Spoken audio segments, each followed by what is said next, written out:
the world expected silence. Instead, it heard engines. Across the northern plains of Afghanistan, excavators move day and night, carving through dust that has lain untouched for centuries. What's rising here is not just infrastructure, it is ambition.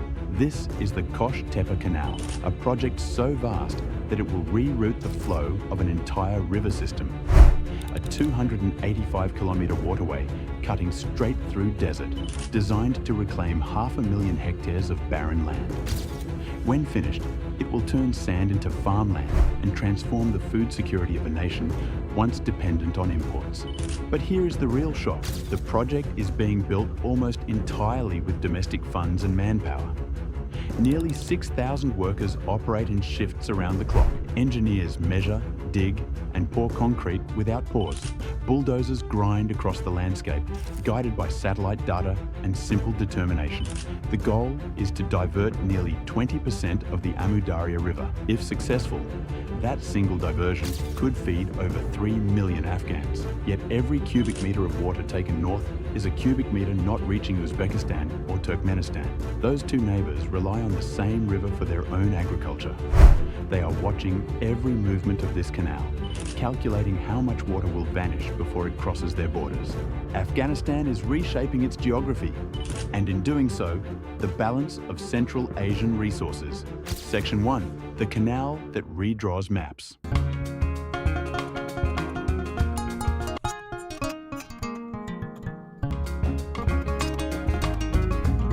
The Kosh Tepa Canal began as an idea on paper in 2022. Today, it stretches more than 100 kilometres across desert ground.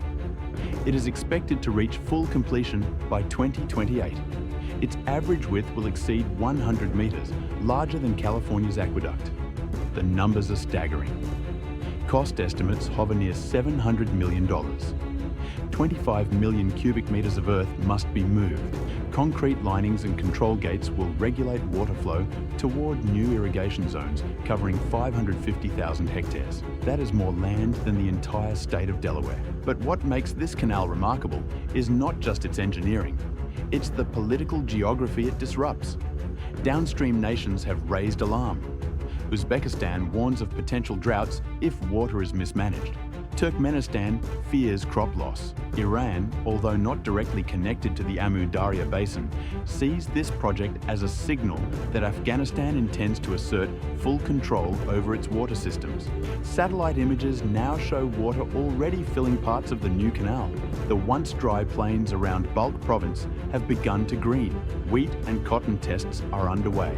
And with each successful harvest, Afghanistan inches closer to self-sufficiency, but also to new disputes across its borders. Water, once a shared resource, is becoming a tool of national leverage. Section 2, beyond water, power and energy. Because energy imports have long drained Afghanistan's limited revenue, new projects are targeting self-reliance. Hydroelectric dams are under reconstruction. The Bakhshabad Dam on the Farah River is one example, designed to produce over 25 megawatts of power and irrigate thousands of hectares downstream.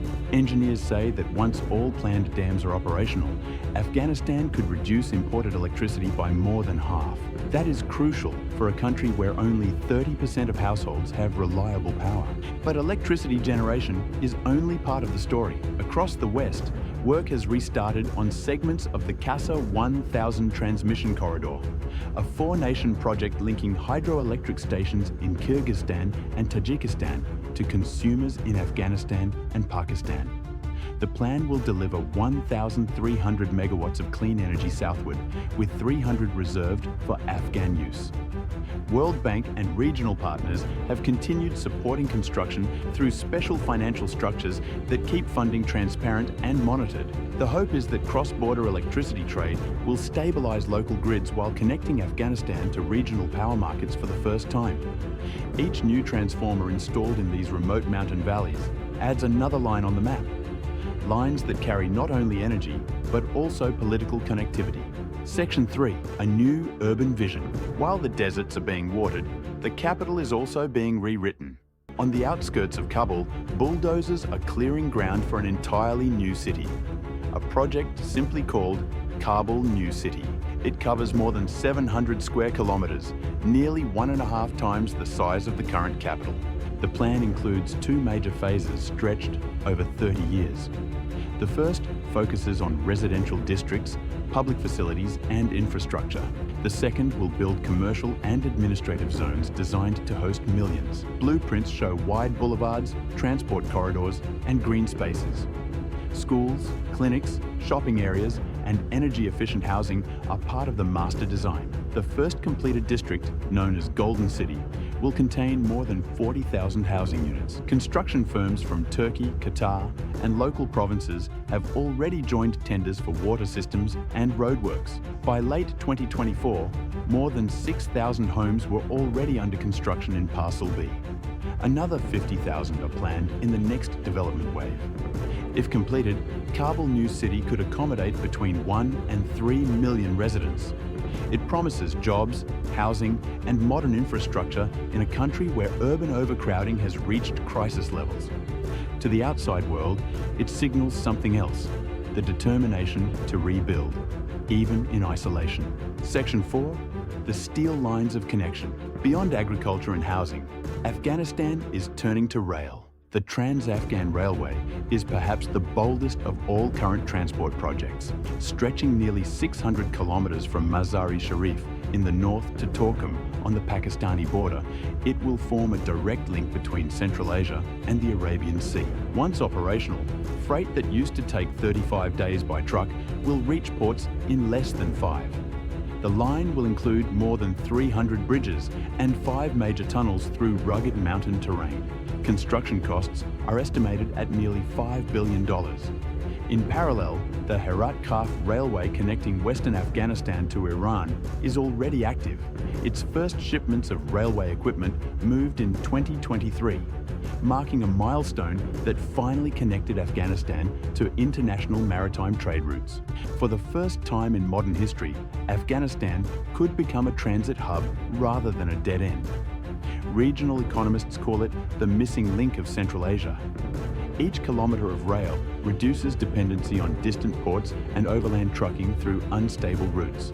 If these rail lines interconnect as planned, they could carry minerals, grains and manufactured goods across the entire region, transforming Afghanistan into a corridor between South Asia, Central Asia and the Middle East. Section 5. The resource under the ground. What truly fuels these projects lies beneath the soil.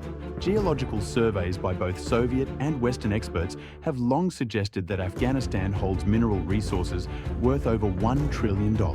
Copper, lithium, rare earth elements and iron ore are scattered across the country. Global demand for these minerals, especially lithium for electric vehicle batteries, has skyrocketed. That has drawn the attention of international investors, including companies from China, India and regional neighbours. At the Mez-Aynak site south of Kabul, one of the world's largest unexploited copper deposits remains largely untouched. Renewed interest in 2024 led to joint discussions on how to extract copper without damaging nearby archaeological heritage. The key challenge is balance, developing these mines responsibly while preserving Afghanistan's fragile environment and cultural sites. Successful mining operations could provide billions in revenue. Mismanagement could spark environmental crises and social unrest. Officials and independent observers agree that transparent contracts, environmental oversight, and local job creation are essential if resource wealth is to lift communities instead of deepening inequality. Section 6. Water, neighbours, and the price of control. Every new dam and canal shifts the region's hydrological balance. Uzbekistan and Turkmenistan have voiced concerns that Amu Darya flow could decline by up to 15% during dry seasons. That would threaten cotton yields and hydropower generation downstream. Regional dialogues are underway to create a joint monitoring system using satellite imagery and ground sensors. Experts from Central Asia's Water Commission say cooperation is vital. If Afghanistan diverts too much water, the ecological impact could extend to the shrinking Aral Sea. Iran faces similar tension over the Helmand River, which crosses both countries before draining into the Sistan Basin. In recent years, lower water levels have already led to disputes and flash floods downstream. To prevent future conflict, observers propose a regional water treaty that includes Afghanistan as an equal stakeholder, something that has never been done since the 1970s. Water diplomacy could become as critical as peace negotiations. Section 7. Roads to the future. From space, Afghanistan now looks different. New highways extend from Herat to Kandahar and onward to Pakistan. Solar farms dot the outskirts of major cities. Telecommunications infrastructure expands with private investment from Gulf and Asian firms. Regional connectivity projects continue despite political uncertainty. The TAPI natural gas pipeline, planned to link Turkmenistan, Afghanistan, Pakistan and India, remains on hold, yet groundwork and surveying persist. If ever completed, it could carry 33 billion cubic meters of gas annually, turning Afghanistan into an energy corridor. Meanwhile, renewable energy initiatives are gathering pace. Pilot wind farms near Herat and solar installations in Kandahar aim to generate hundreds of megawatts within the next decade. Development agencies view this as a test case for decentralized energy in a landlocked nation. Every turbine erected, every solar panel installed, adds a small measure of independence. Section 8. Risks and possibilities. Infrastructure on this scale does not come without cost. Environmental experts warn that rapid construction could accelerate soil erosion, deforestation, and water depletion. Financial analysts question whether Afghanistan's fragile economy can sustain maintenance for such massive works. Yet, even critics admit that progress is visible. Roads once impassable are now paved. Farmers who once depended solely on rain now talk of irrigation schedules. In cities, new housing developments are attracting returning migrants and skilled labourers. International organisations remain cautious but engaged, offering technical advice, monitoring and limited funding through neutral channels. The long-term success of these projects will depend on governance, transparency and cooperation with neighbours. For Afghanistan, the choice is stark: build wisely or risk repeating the cycles of boom and collapse that have marked its history. From the air, the scene is breathtaking. A ribbon of water snakes through desert, steel rails glint across mountains, cranes rise where war once destroyed. The world is watching closely. Some see instability, others see potential. Afghanistan's geography has always placed it at the center of empires and trade routes.